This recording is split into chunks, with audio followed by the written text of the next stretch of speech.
Halo teman-teman Reverse YouTube, balik lagi di channel Nolan Indonesia.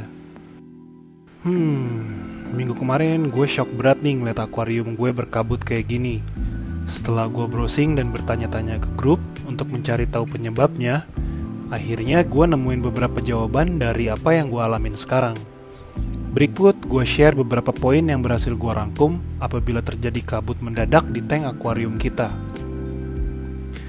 Yang pertama yaitu kelebihan dosing bakteri. Karena gue di sini nggak pakai dosingan apa-apa, nggak pakai dosingan bakteri, jadi kayaknya nggak mungkin kabutnya gara-gara ini deh. Yang kedua, anemon yang masuk dan hancur ke dalam wave maker. Gue lihat-lihat anemon gue masih aman di tempatnya, jadi gue skip aja poin yang ini. Nomor 3 yaitu cek sump filter. Setelah gue cek, ternyata posisi lampu di sump filter gue ini bikin tumbuhan refugium gue bleaching. Mungkin karena kurangnya pasokan lampu. Jadi gue langsung angkat aja nih aseman gue. Setelah gue analisa, ternyata lampu di balik kaca ini kurang begitu maksimal. Langsung aja gue angkat dari belakang sump filter gue buat misahin antara yang bleaching sama yang masih bertahan hidup. Dengan harapan sih begitu gue rubah posisi lampunya, asemannya masih bisa berkembang dan bisa jadi lebih banyak lagi.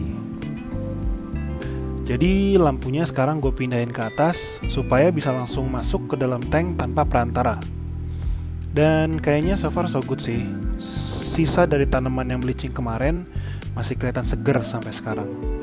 Yang keempat, ada koral yang mati dan mengeluarkan lendir yang menyebabkan air di tank menjadi keruh. Dan ternyata bener aja nih, ada koral gue yang ngeluarin lendir. Koral itu adalah karang daging yang gue taruh di pojok kanan. Setelah penyebabnya udah ketahuan, sekarang gue lanjut lagi ke next step untuk ngebalikin reef tank gue bening lagi kayak semula. Yang pertama gue lakuin itu adalah gue cek airnya dulu. Karena nggak mengeluarkan bau, berarti nggak ada biota yang membusuk di dalam tank gue. Dan kemungkinan masih aman untuk kedepannya. Mudah-mudahan. Jadi gue nyalain skimmer dan setting agak kering supaya kotoran-kotorannya itu bisa keangkat semua. Yang kedua, gue tambahin aerator untuk memberikan oksigen ke dalam air agar kotoran bisa keangkat dan kesaring ke filtrasi belakang sump. Yang ketiga, udah pasti siap-siap water change. Karena ada koral yang mati, otomatis seluruh air yang ada di tank gue udah terkontaminasi. Dan karena akuarium gue kecil, jadi 1 galon ini setara 40% air. Water change yang gue lakuin untuk mengganti 40% air laut gue. Yang pertama, udah pasti kita butuh garam ASW. Di sini gue pakai Aquaforest Probiotic Reef Salt. Dan untuk 1 bungkus repack ini bisa dilarutkan ke dalam 1 galon air RO.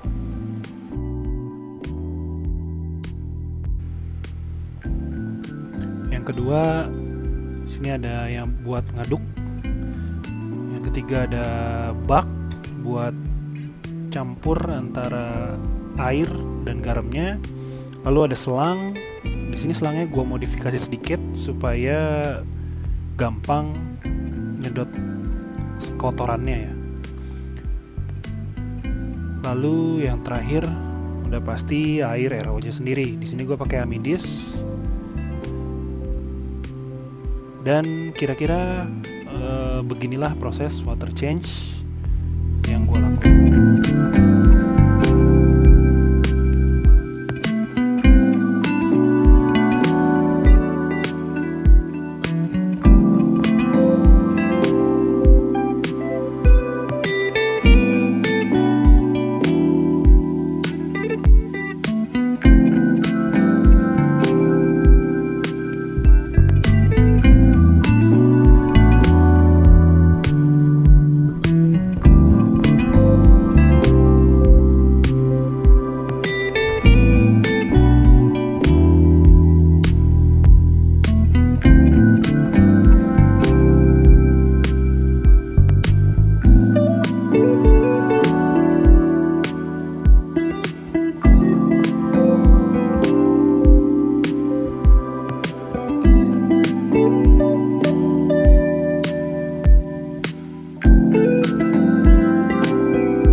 Setelah water change dan karang yang matinya udah gue keluarin, udah kelihatan lumayan bening sedikit.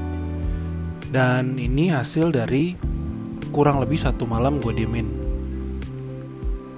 Udah ada ikan yang mati juga, yaitu ikan layaran gue, yang udah agak sempoyongan dan terpaksa gue pindahin ke tank karantina belakang. Gak lama yang lainnya ikutan mabuk juga, termasuk Nemo-Nemo gue nih. Alhasil tinggal 2 ikan keling aja yang kesisa sama koral-koralnya. Pelajaran buat gue, harusnya begitu air keruh karena koral mati, sebisa mungkin kita pindahin ikan ke tank karantina dulu semuanya.